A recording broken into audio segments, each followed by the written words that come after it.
Extortion isn't a word thrown around in most land access disputes.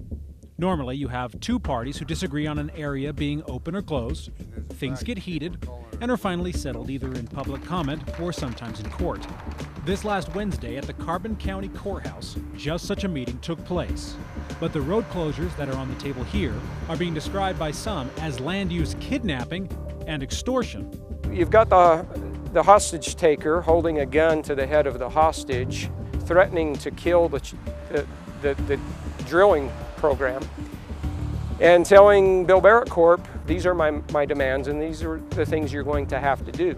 The ransom was lock the public out of thousands and thousands of acres of public land by gating closed some roads in the northeastern part of Carbon County.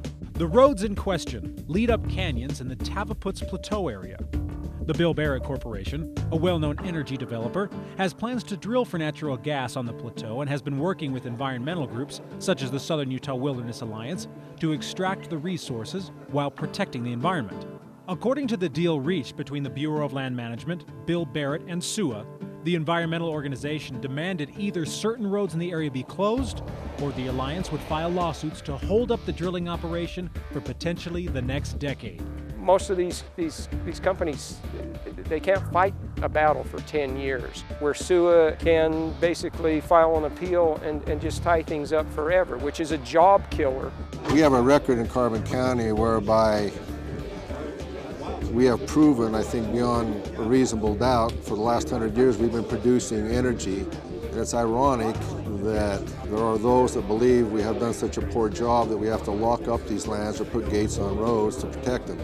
Well, if that's the case, why aren't those properties damaged now?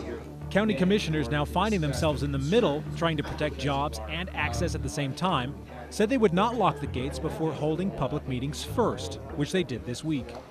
Gates have already been put up by the BLM, a fact the counties are upset about because in the original agreement, it was to be the county's decision, the county's gates and the county's locks.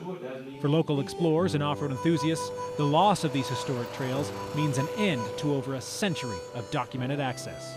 4 years ago, I went riding down that trail with the four-wheeler club, and it brought back all those memories from my dad, who died in '99.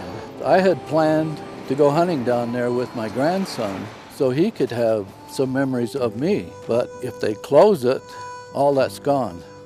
I love this area down here and I have become very attached to it.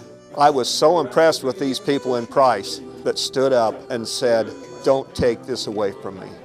With tempers high, the fear of losing access is balanced by the fear of losing jobs if the deal doesn't go through because the roads are not closed and gated as demanded. Either way, the loss will be far-reaching, with few financial resources to combat the final decision.